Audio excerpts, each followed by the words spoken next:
समाजातील सर्व घटकांना लोकसंख्येच्या प्रमाणात न्याय आणि हक्क मिळावेत यासाठी जातनिहाय जनगणना करणं गरजेचं आहे। काँग्रेस पक्ष आणि इंडिया आघाडीतील मित्रपक्ष जातीनिहाय जनगणना करण्यास कटिबद्ध आहेत, परंतु भारतीय जनता पक्षाचा जातीनिहाय जनगणनेला तीव्र विरोध आहे। विरोधी पक्षनेते राहुल गांधी यांनी लोकसभेत जातनिहाय जनगणनेचा मुद्दा मांडल्यानं चातुर्वर्णीय व्यवस्थेच्या विचारधारेतून आलेल्या भाजपच्या अनुराग ठाकूर यांनी ज्यांच्या जातीचा पत्ता नाही ते जातनिहाय जनगणनेची मागणी करत आहे असं वक्तव्य करून या देशातील बहुजन आणि मागासवर्गीयांचा अपमान केला। या विरोधात जिल्हाधिकारी कार्यालयासमोर ठाणे शहर जिल्हा काँग्रेस कमिटीच्या वतीनं ठाणे काँग्रेसचे अध्यक्ष विक्रांत चव्हाण यांच्या मार्गदर्शनाखाली आंदोलन करून बहुजनांचा अपमान करणाऱ्या भारतीय जनता पक्षाच्या तसंच जातीयवादी वक्तव्य करणाऱ्या अनुराग ठाकूर यांचा जाहीर निषेध करण्यात आलाय। यावेळी प्रदेश प्रतिनिधी JB यादव, सुखदेव घोलप, भालचंद्र महाडिक, निशिकांत कोळी, रमेश इंदिसे, शीतल अहेर, महिला अध्यक्षा स्मिता वैती, ठाणे काँग्रेसचे प्रवक्ते राहुल पिंगळे, सेवादल अध्यक्ष रवींद्र कोळी, मागासवर्गीय अध्यक्ष उमेश कांबळे, किसान सेलचे अध्यक्ष ऋषिकेश तायडे, पर्यावरण अध्यक्ष मनोज डाकवे, सांस्कृतिक विभाग अध्यक्ष स्वप्नील कोळी, ब्लॉक अध्यक्ष अंजनी सिंग, हिंदूराव गळवे, राजू शेट्टी तसंच इतर पदाधिकारी आणि कार्यकर्तेही मोठ्या संख्येनं सहभागी झाले होते।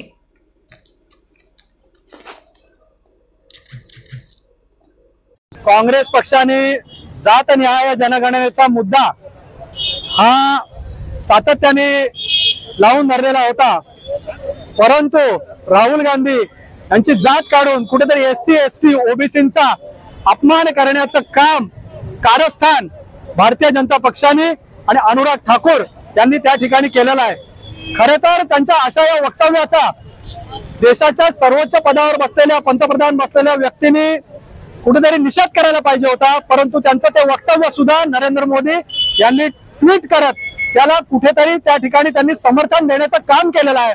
परंतु आजच्या या आंदोलनाच्या माध्यमातून मी आपल्याला सांगू शकतो की काँग्रेस पक्ष हा बहुजनांच्या पाठीशी ठामपणे उभा आहे आणि काँग्रेस पक्षाची ही सातत्याने मागणी राहील की जातनिहाय जनगणना ही झाली पाहिजे, या भूमिकेवर काँग्रेस पक्ष ठाम आहे।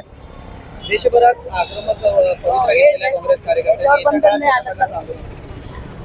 एक लक्षामध्ये घ्या की काँग्रेस पक्षाने पूर्ण देशभर तीव्र संतापाची लाट याच्या विरोधामध्ये आहे। देशभरामध्ये आंदोलनं झालेली आहेत। भारतीय जनता पक्षाची नेहमीच अशी भूमिका राहिलेली आहे की मूळ मुद्द्याला नेहमी बघायला द्यायची। जेव्हा जातनिहाय जनगणनेवर तुम्हाला बोललं जातं त्यावेळी कुणाची तरी जात काढायची आणि SC ST OBCंचा अपमान करायचा, ही दुटप्पी भूमिका ही भारतीय जनता पक्षाची राहिलेली आहे। परंतु काँग्रेस पक्ष संसदेमध्ये अशा पद्धती त्यांना सातत्याने जाब विचारत राहील आणि या केलेल्या वक्तव्याची जर अनुराग ठाकूर किंवा भारतीय जनता पक्षाने माफी मागितली नाही तर भविष्यामध्ये काँग्रेस पक्षाच्या माध्यमातून अतिशय उग्र आंदोलन या ठिकाणी केलं जाईल।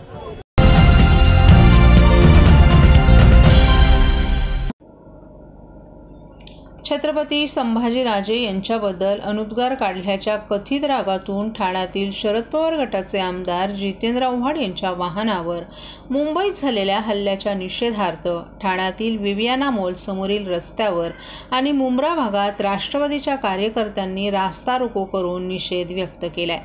दरम्यान आपण आपल्या वक्तव्यावर ठाम असून मेलो तरी माफी मागणार नाही अशी प्रतिक्रिया जितेंद्र आव्हाड यांनी व्यक्त केली आहे। आपल्या गाडीवर हल्ला करणारे 3 जण होते। आपल्याकडे 4 पोलीस आणि त्यांच्याकडे 40 गोळ्या होत्या। गाडीमध्ये आपण पुढे बसलो होतो। त्यावेळी गाडीवर काहीतरी पडल्याचा आवाज झाला। आपण लक्ष देईपर्यंत ते पळून गेले। असल्या हल्ल्यानं आपण डगमगत नसतो। या हल्ल्यानंतर प्रसारमाध्यमांशी बोलताना आव्हाड यांनी आपण छत्रपती संभाजीराजे यांचा सातत्यानं आदरपूर्वक उल्लेख केलाय, परंतु आता यापुढे त्यांना आपण राजे म्हणणार नसल्याचं त्यांनी सांगितलं। आपले वडील खासदार झाले ही त्यांच्या मनातील आग आहे। त्यांच्या वडिलांनी त्यांचा निषेध केलाय। आपण मेलो तरी माफी मागणार नाही। त्यांनीच महाराष्ट्राची माफी मागावी असंही आव्हाड यांनी सांगितलं। दरम्यान आव्हाड यांच्या वाहनावरील हल्ल्याच्या निषेधार्थ मुंब्र्यात अमृतनगर भागात दुपारी ठाणे महानगरपालिकेचे माजी विरोधी पक्षनेते शानू पठाण आणि मर्जिया पठाण यांनी रास्ता रोको आंदोलन केलं। ठाण्यात आव्हाड यांच्या निवासस्थानाजवळील विवियाना मॉल समोर जिल्हाध्यक्ष सुहास देसाई यांच्या नेतृत्वाखाली कार्यकर्त्यांनी काही काळ रास्ता रोको आंदोलन केलं।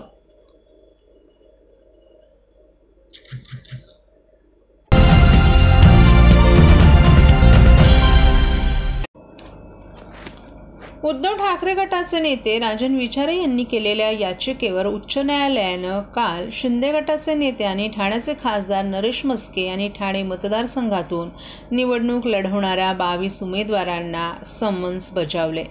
नरेश मस्के यांची निवडणूक रद्दबातल ठरवावी आणि आपल्याला विजयी उमेदवार म्हणून जाहीर करावा अशी मागणी राजन विचारे यांनी या याचिकेद्वारे केली आहे. राजन विचारे यांच्या वतीनं ज्येष्ठ वकील डी खंबाटा यांनी न्यायमूर्ती रियाज छागला यांच्या एकलपीठापुढे युक्तिवाद केलाय. नरेश मस्के यांनी उमेदवारी अर्ज भरताना त्यांना दंगली प्रकरणात दोषी ठरवल्याचं लपवलंय असं याचिकेत म्हटलं आहे. ठाणे मतदारसंघातून मस्के यांना 7,34,231 मतं मिळाली, तर राजन विचारे यांना 5,17,220 मतं मिळाली. निवडणूक याचिकेवर सुनावणी घेण्यासाठी आवश्यक असलेल्या सर्व प्रक्रिया राजन विचारे यांनी पार पाडल्या. त्यामुळे निवडणूक याचिकेवर सुनावणी घ्यावी अशी विनंती खंबाटा यांनी केली आहे. न्यायालयानं खंबाटा यांचं म्हणणं ऐकून घेत नरेश मस्के आणि अन्य 22 जणांना समन्स बजावत 2 सप्टेंबर रोजी सुनावणी ठेवली आहे.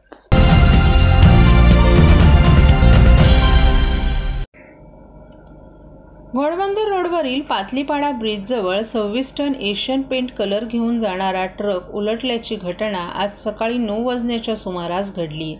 सकाळच्या सुमारास ही घटना घडल्यानं त्याचा वाहतुकीवर चांगलाच परिणाम झाला.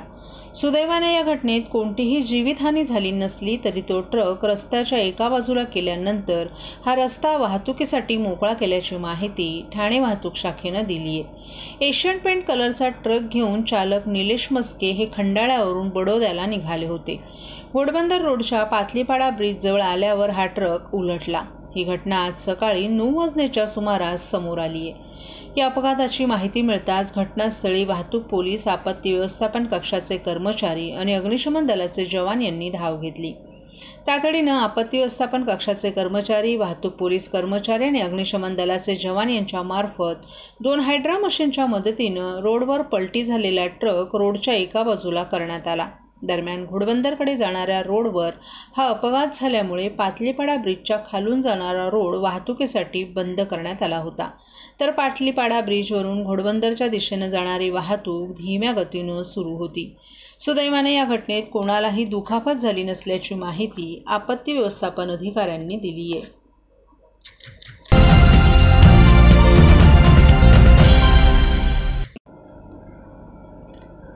खासदार नरेश मस्के यांनी केंद्रीय रेल्वे मंत्री अश्विनी वैष्णव यांची रेल भवन येथील कार्यालयात प्रत्यक्ष भेट घेत अर्धा तास सविस्तर चर्चा केली आहे.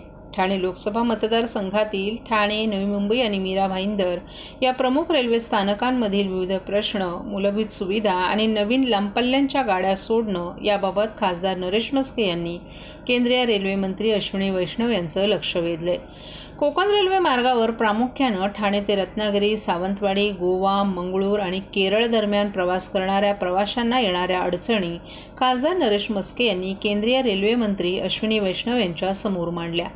LTT कुर्ला, मडगाव, मंगलोर रेल्वे मार्गावरील बहुतांश गाड्यांमध्ये जास्त गर्दी असल्यानं आरक्षण उपलब्ध होत नाही. मुंबई शहर हे महानगर असल्यानं या मार्गावर अधिकाधिक गाड्या चालवण्याची गरज असून त्यानुसार CSMT आणि LTT कुर्ला तसंच ठाणे ते नाशिक, पुणे आणि मिरज येथेही पुरेशा टर्मिनल सुविधा नसल्यानं प्रवाशांना अडचणीचा सामना करावा लागतोय.